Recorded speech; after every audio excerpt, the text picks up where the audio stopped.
Hello there fellow Star Wars nerds, and welcome to the channel. Today, we will be talking about the Death Star, one of the largest and most powerful weapons in the Star Wars universe. In this video, we will be talking about history and facts about the Death Star, including where the original idea came from, how they were able to make it, and the people who designed and engineered it. Now, like most of the content on my channel, this information comes from legends, not canon. Now, let's begin. First off, I want to talk about why the Death Star was made, because there are two main reasons for its creation in my opinion. Number one, which you're probably more familiar with, is the fact that the Empire would be able to threaten the galaxy more than they could with just their regular fleet. We learned about this reason in A New Hope, but another reason for its creation is to help the Empire fight off threats from the unknown regions. Thrawn and Palpatine both knew that there was a large threat coming from the unknown regions, and what better way to fight off this threat than with a 120-kilometer wide, planet-destroying battle station. Now, the person who came up with the idea for the Death Star was a man named Rafe Sennar, an engineer for the Republic. He told Tarkin about his idea, who then told it to Chancellor Palpatine. Palpatine loved the idea and gave it to his engineers, who started working on it on the planet Geonosis. That's why, in Attack of the Clones, the plans are on Geonosis.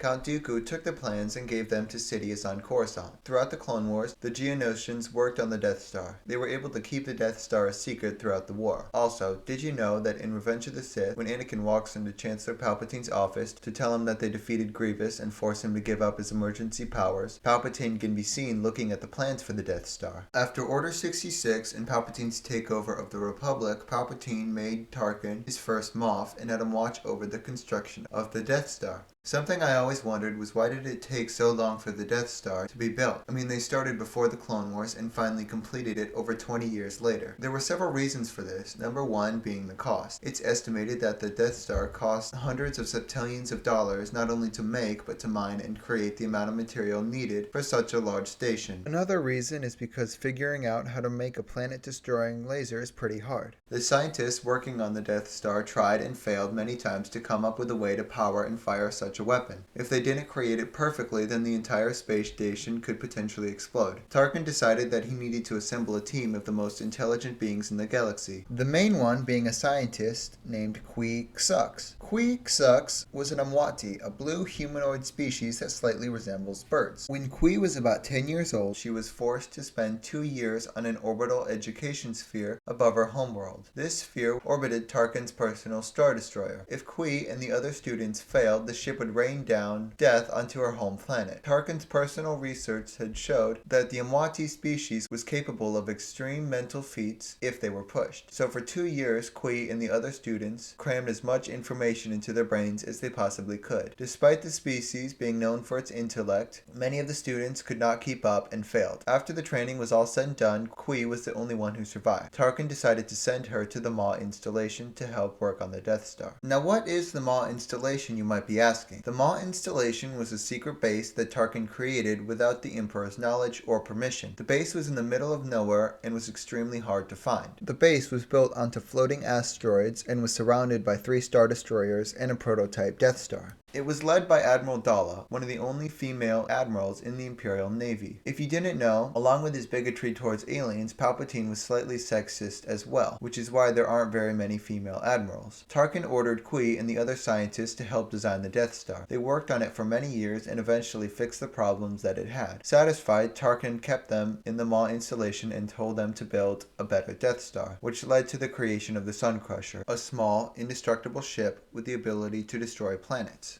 I want to talk a little bit about the other Death Stars. I know this video is mostly about the first one, but it would be weird if I didn't talk about the others. Now, as you know, in Zero BBY, the Alliance blew up the Death Star at the Battle of Yavin. The Empire rushed to build another Death Star, this time led by Tian Jurjad. Now that the Empire knew how to build a Death Star, they were able to construct it much faster. They also did not completely build the Death Star, they just focused on the laser, which was the most important part. One of the notable changes from the first Death Star was, instead of a small exhaust port that you could shoot to blow up, this Death Star had a tunnel-like structure that was large enough to fit the entire Millennium Falcon inside of it, that led to a large reactor room. Many people have criticized this design, saying that it was dumb that the Empire left such a large weakness in the battle station, and also that Palpatine was even on board. The reason for this was because Palpatine wanted the rebels to attack the Death Star, so he leaked information to them. He couldn't leak false information because he knew the rebel spies would figure it out, so he had a tunnel built and was present on the Death Star, so he could trap them there. Now, as you know, the rebels won and were able to blow up the Death Star and kill Palpatine. Most of you probably don't know this, but there was actually a third Death Star. I mentioned it earlier. At the Maw installation, there was a prototype Death Star. This Death Star was nowhere near complete, however, it had a working laser, so it was pretty dangerous. Using the Sun Crusher that I talked about earlier, the Alliance was able to destroy this third Death Star.